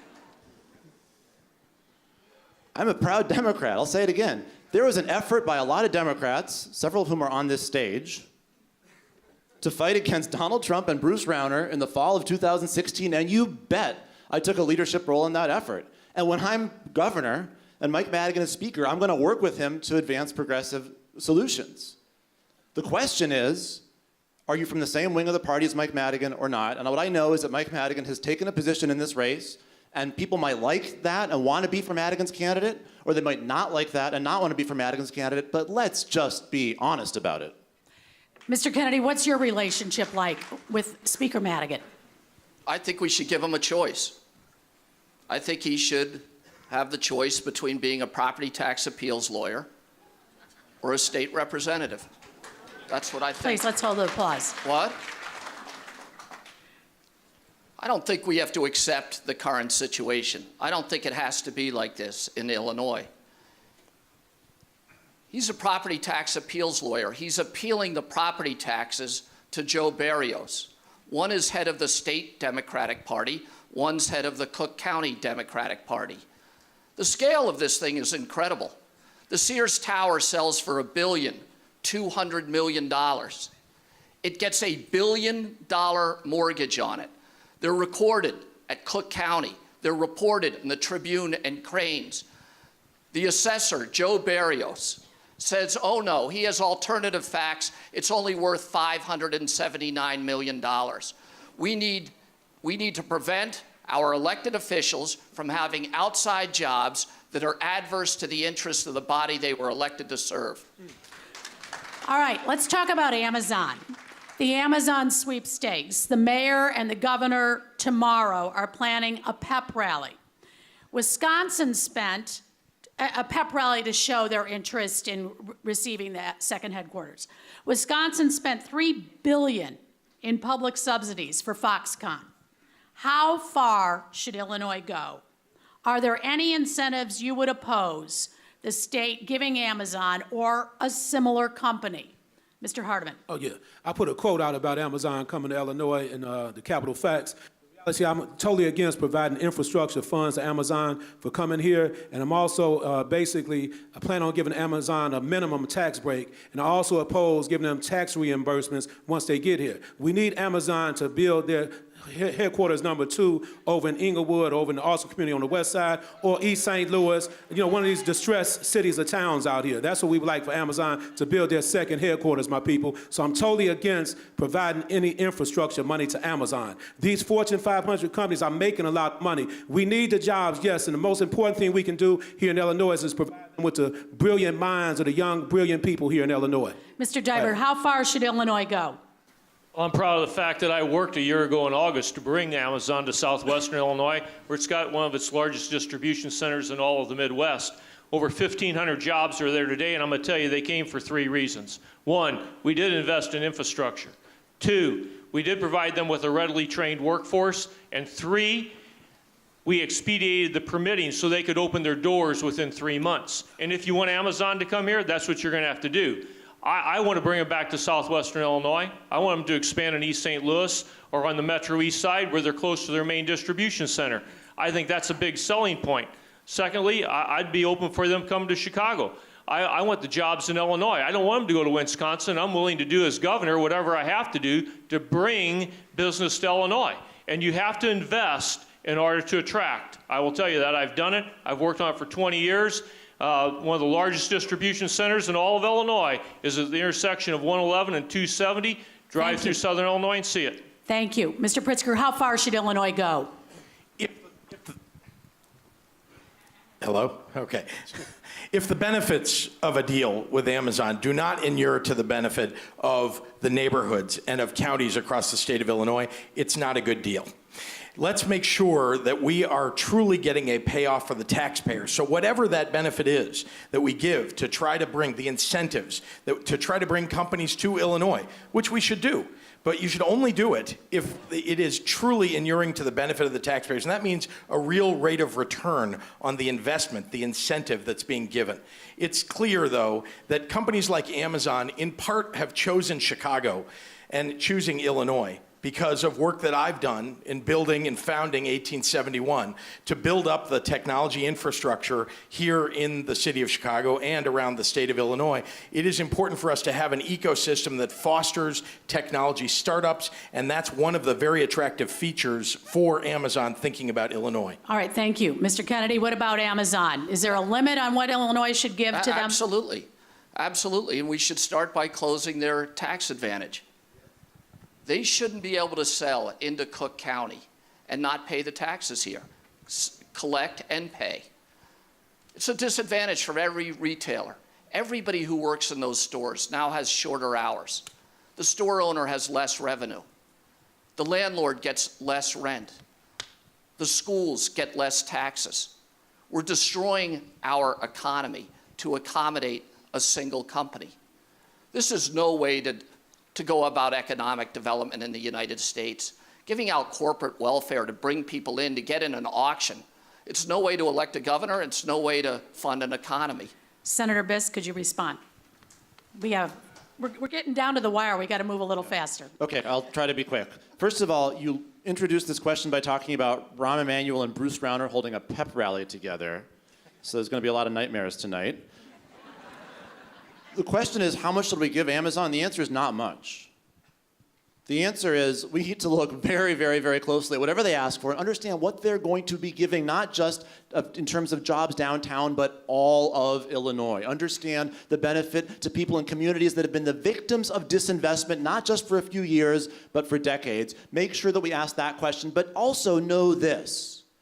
The tax system that we have that is rigged by millionaires and billionaires against the rest of us is mirrored on the corporate side, where it's rigged by giant corporations that can hire lobbyists and that get headlines in the newspaper against small businesses and entrepreneurs. And so if we keep on playing this race to the bottom game and shoveling money toward the big corporations that get the headlines, we actually make Illinois less friendly to the kind of businesses that we want to see in order to have a thriving economy. Thank you. Alderman Pawar.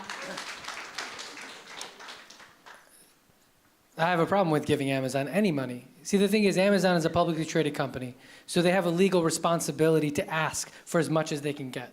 Government, on the other hand, has a different responsibility, which is not to report to shareholders, but to report to their constituents. Amazon is on the leading edge of automation. So they make things really cheap, but they put people out of work. Watch what's going to happen to Whole Foods.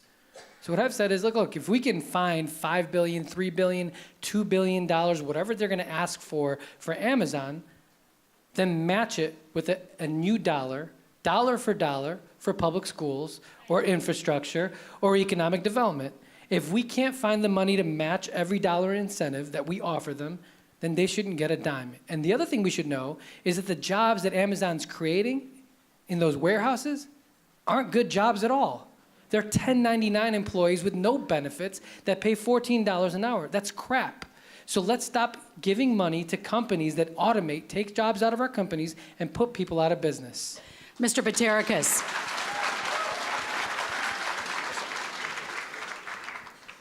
we need to look at this as an investment potential in Illinois.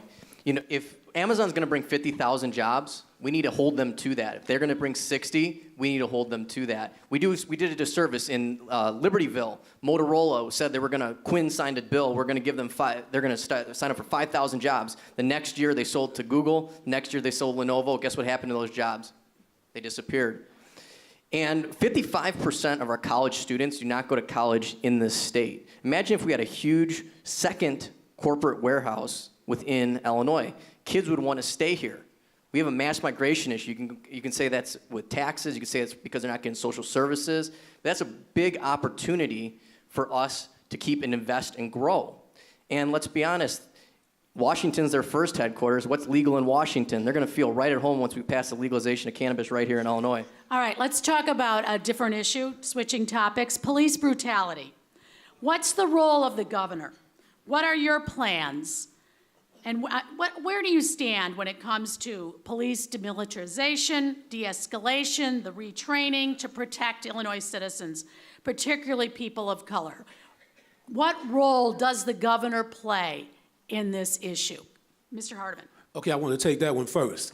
I'm the only candidate stand up on this stage that stood up against police brutality here in Chicago and nationwide. Stood up when Laquan McDonald was executed, shot 16 times, and Officer Jason Van Dyke tried to reload and shoot him another 16 times. I stood up to make sure Superintendent McCarthy got fired, a few other things happened, and as governor, I plan to really set up a task force to address the issue of police relations in communities of color. The police need a lot of de-escalation training. We need a lot of training, sensitivity training, so as the governor, I plan to lead that charge. The reality is that Mayor Rahm Emanuel is the last man standing. Mayor Rahm Emanuel was involved in a cover-up from the floor up, and this needs to go. And as governor also, even though I'm running for governor, I plan to make sure Mayor Rahm Emanuel does not win the next election as well. But let me say this to everybody out here. Police officers, and I got this from a seasoned police officer. He said police, when they're going through their training, for the first 90 days, they should not have a gun on them. They should get to know the people in the community. There's no evidence that dictates the fact that people are shooting at the police, so they should not be scared to go in communities of color and get to know the people. So as your governor, I plan to lead that charge. Mr. Kennedy, where do you stand on this issue? What role does the governor have in police brutality? I think the governor can stand up to the mayor, can stand up to what we're seeing going on in Chicago and, frankly, around the state as well. I've seen the videos. I've forced myself to watch them. I don't know what other videos might exist that they haven't shown us. I don't know what brutality exists that wasn't videoed. There's no faith in the police officers in our city here in Chicago from the community. That entire form of trust has broken down. We need to rebuild it with truth, with honesty, with candor, with accessibility. We need to strengthen Lori Lightfoot's committee, her role, give them teeth for enforcement. You can't have, if there's no transparency, then there can be no accountability. If there can be no accountability, there's no punishment. And the state of Illinois can come in and help with all of those. Thank you. Mr. Pritzker? So we need transparency and we need accountability, and the governor can be responsible for that, because it is the data that gets collected on a county level, on a city level, that we need to enforce the collection of and make sure that we are evaluating it. I mean, all across the state. It's true that we've got the problem here in the city of Chicago, but it is also true across every county, 102 counties, this is an issue. So restoring transparency, accountability, bringing transparency and accountability. And then, very importantly, we need to require that there's true training. And I'm talking about use of force training, and I'm talking about cultural competency training to make sure that the police officers are, in fact, themselves beginning to rebuild trust with the community. You know that we have a real problem in this county, and that is that because the trust is lacking, we truly don't solve most of the crime that occurs because people in communities aren't willing to talk about it because they just don't trust the police. Alderman Pawar? All right, could we That's please okay, have a that's okay. discussion? That's okay. A discussion. Criticism's fine. If you want police accountability, just know this. If a deal comes before City Council that addresses the 13 reforms that Lori Lightfoot put out, I said I stood with the Black Caucus and we'd vote it down, and likely will get voted down. But then it goes to binding arbitration, and no changes will take place. That's why the next governor has to lead on making sure that statewide these FOP contracts are addressed so that the proper standards are in place. 2, a statewide Truth and Reconciliation Commission with reparations, so that we are actually having a conversation about what's happened to communities, not just today, not just yesterday, from a historical perspective. 3, the governor has the power of commutation. If I'm elected governor, we will commute the sentences of low-level, nonviolent drug offenders and start participating in a racist war on drugs. This is what I stand for, and this is what we will do. Senator Biz. I'm glad that you mentioned in the question militarization of the police, because I think it speaks to both a concrete problem but also the basic wrong direction we're going in here. The attitude of militarization and the enormously divisive mechanism of law enforcement and our broader criminal justice system is the whole problem here. So we, of course, have to build community policing. And, of course, the state can enact laws that are very, very important when it comes to real accountability, when it comes to holding individuals accountable. By the way, there are still people incarcerated today who were convicted because of torture-tainted testimony. So the commutation power of the governor can be very useful there as well, not just to do justice, but also to demonstrate the consequences that come from the exercise of brutality on the part of the police force. But then, beyond that, we need to actually do the kind of wholesale reinvestment in communities and wholesale transformation of our criminal justice system that ensures that these issues are fundamentally about restoration and collaboration, not about attacks and militarization. All right, let's talk about the image of this constant Chicago versus the rest of the state. Some believe that Governor Rauner's rhetoric has been toxic in this area. Can you, as governor, change the perspective and create a unified message between Chicago and the rest of the cities, that it's not Chicago versus downstate? Superintendent Diber, why don't you begin? Thank you, and that's exactly why I'm running, because I believe there's more that unites us than divides us. And I've said this through my campaign, that everybody in Illinois wants good schools, they want safe neighborhoods, and they want good paying jobs. And I will tell you, I'm the first person in 20 years that has stood up from Southern Illinois to run for governor, because no one had the courage to do it, because they didn't think an everyday guy or someone from Southern Illinois could come to Chicago, be accepted, or even be listened to. So I decided to run to shrink the polarization of this state, to unite the state, to give everyone hope again in this state, that as a state we can progress forward, we can move forward as one state, not a state that's divided by a Chicago bailout like was talked about for education. I was the first to say there is no bailout. It's for all of Illinois. We all need things, and we all need to strive for the best of what's the good for all the state. As governor, I can bring that unity together. Mr. Paterkas, how will you create a more unified state rather than Chicago versus the rest? State, look at the city of Chicago. We don't even have a unified Chicago. The west and the south suburbs don't get the investment from Rahm Emanuel. But look at what we have right now. Peoria was surrounded by everything Caterpillar. We gave them a tax cut. We said Caterpillar's going to build $1 billion headquarters. New CEO comes in. We're going to move everyone up to Chicago. Rauner goes into that town. He's going to win that town because he can champion on that fact that, look it, they're moving jobs from your communities into the city of Chicago. And we don't speak enough to the citizens of downstate. We don't tell them that they can be something, and they see all their family members moving because we don't invest in them. That's what we need to do in Chicago, too. If you give money to the communities to invest, let the communities decide what that money goes towards. Right now, we have politicians just dictate where the money goes. But we need the communities to have the funds to be able to invest in what they need, not what City of Chicago or Cook County needs. Mr. Pritzker? So I've traveled downstate quite a lot during this campaign, and in fact, I think I've been to a majority of the counties already. It's important to point out that the challenges that people face all across the state of Illinois outside of Cook County and the collars are frankly many of the same challenges that we are talking about here in Cook County. They're challenges around job creation, around making our education system better, and of course around expanding healthcare availability.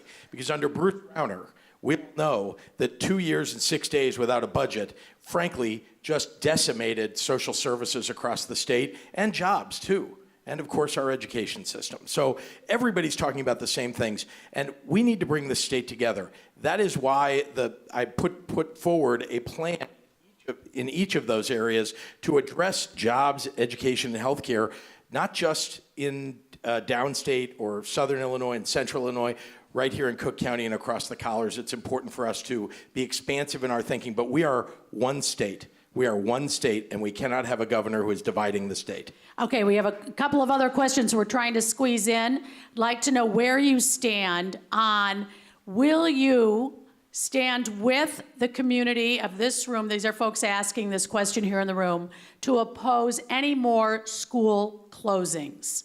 Alderman Pawar. So I fought school closings because I had 2 schools closed in my ward.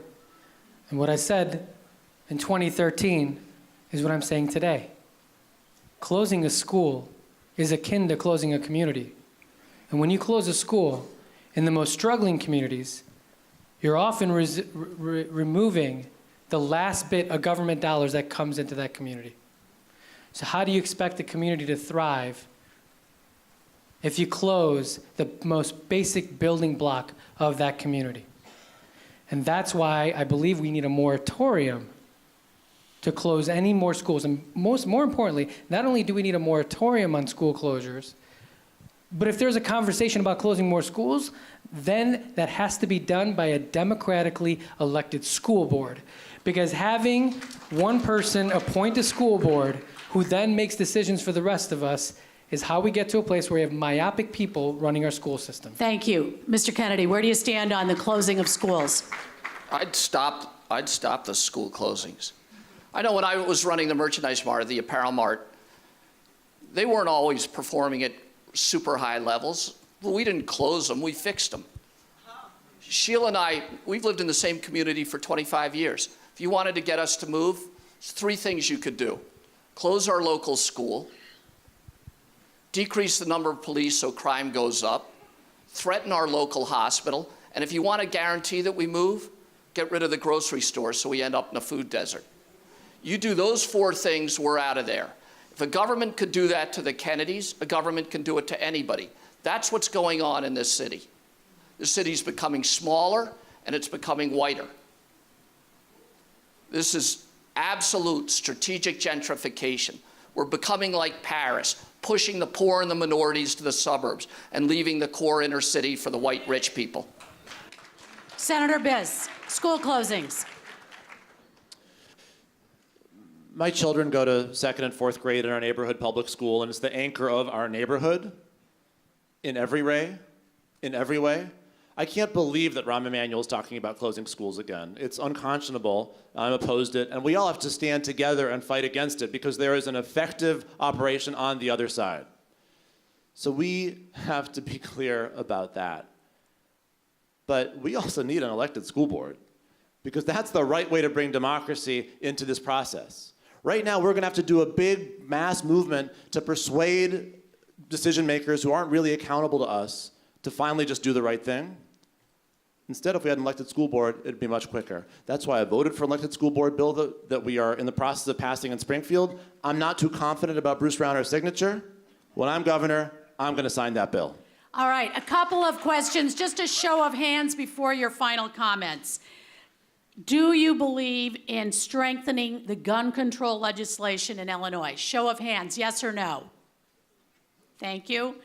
Do you support making Illinois a sanctuary state? Yes or no? Yes. Finally, will you line up behind the Democratic nominee for governor, whomever that may be? Do you all agree? Thank you. All right, I think it's time for the closing statements. We started this way, let's start that way. Mr. Batergas, why don't you begin? We don't lead in anything in Illinois. The only thing we lead in is debt, migration, and jailed governors. Okay? The cannabis industry has been put down considerably, and it's been a disservice. We need to lead with the legalization of cannabis, but also invest in our farmers and hemp production. You want to be an ecologically stable state? Use hemp production for plastics and other things.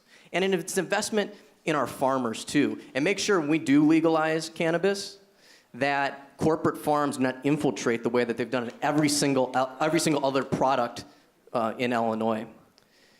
This state needs true leadership. You've been promised a lot of things today, and I hope people maintain those promises. But if history teaches us anything, it doesn't. So it's up to you, all of you, to hold every one of us accountable. My name's Alex Pederakis. Thank you again. Warren Sanders 2020. Alderman Pawar. I want to thank everyone for being here today. Sharna, thanks for letting me do this. As I said before in my opening statement, this election is about race and class because I'm watching politicians at the national and state level pit poor white people against poor black and brown people. And the best way to talk about this is our racist past with the war on drugs. Because it all comes down to economics. So 40 years ago when jobs were leaving black and brown communities from the inner cities, we didn't provide investment. We had poverty rates go up, people were struggling, and instead of providing investment, we created a racist war on drugs, and we broke up black and brown families. And now today, those same kinds of jobs are leaving poor white communities, company towns, river towns. The same issues have come up, but the drugs are different. It's not crack and cocaine from 40 years ago, it's opiates. And today we call it a public health crisis. Stop dividing ourselves based on race and class and geography and recognize that poor white people, poor black people, and poor brown people have all the same issues. But stop letting Trump and Rauner use their racist tactics to divide us. Thank you. Mr. Pritzker. One moment. I have stood up for progressive democratic values my whole life. I have been, in fact, marching long before a women's march, long before the gay pride parade in Chicago this year. We're talking 25 years ago when it wasn't a gay pride parade, when in fact it was a protest. When it was a protest march, when it was called the Illinois Federation for Human Rights, before Equality Illinois. Hosting a gay wedding at my home because it was the right thing to do. It may not have been legal, but it was the right thing to do.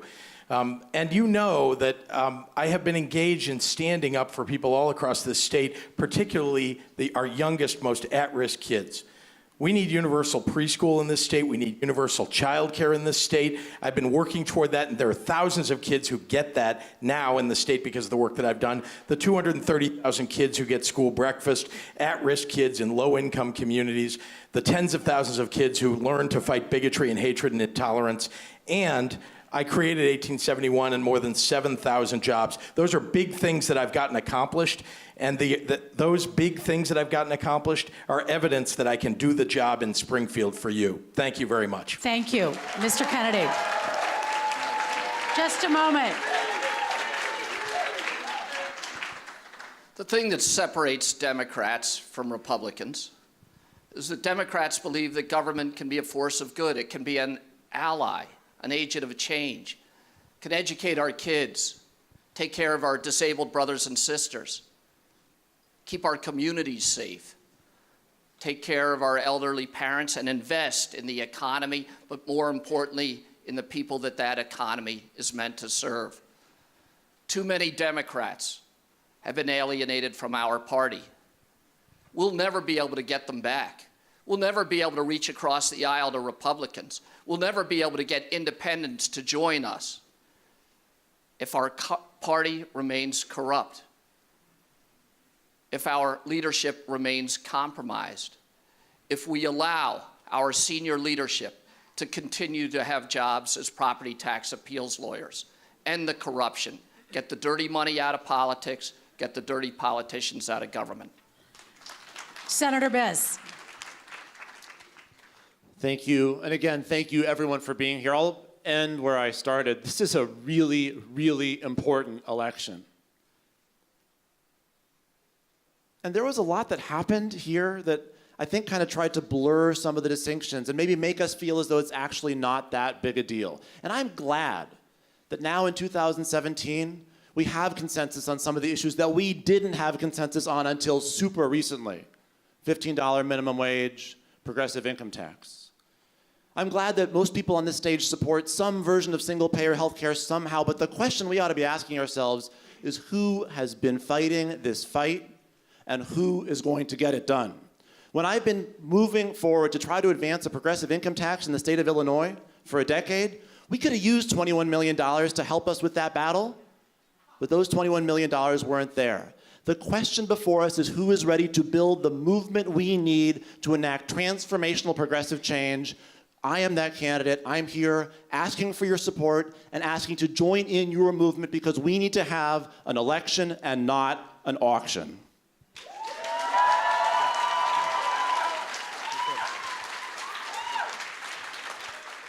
Okay, here we go. Yeah, I'm running for governor because I would like to represent all the poor, working class, and middle class people. If you don't do anything else, my run for governor is a wake-up call.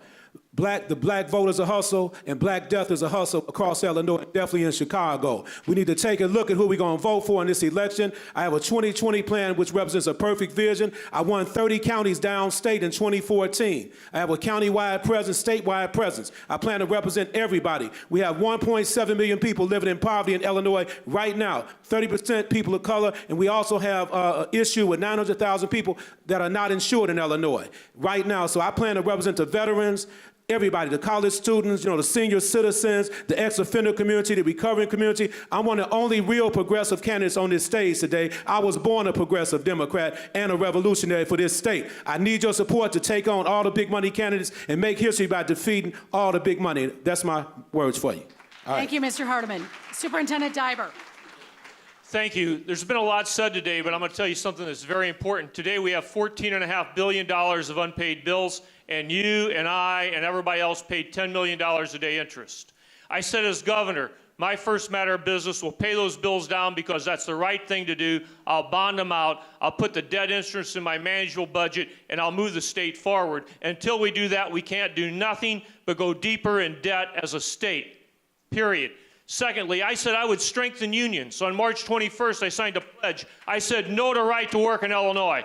I said Illinois will not be like Wisconsin. It will not be like Indiana. It will not be like Missouri, but it will rise above. It will have good wages. It will be a place where working families, again, can be proud to be middle class. I also have said this, that if you want a governor who can govern, you have to have someone with the experience. Governing is an art. It's how you get along with Mike Madigan. It's how you get along with all the members of the General Assembly. I've done it for 22 years, and I'll do it as your next governor. Thank you for having me. It was fun, Mary Ann. Thank you for your good work today. Thank you. Abdel Nasser has an announcement. Mary Ann, if you would please stand up and face the cameras. Ow. Let's all give a loud round of applause to our moderator, Mary Ann Ahern.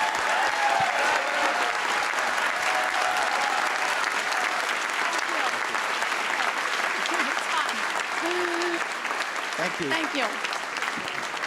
Thank you all so much for being here. Thank you to the 50-plus organizations that sponsored this forum.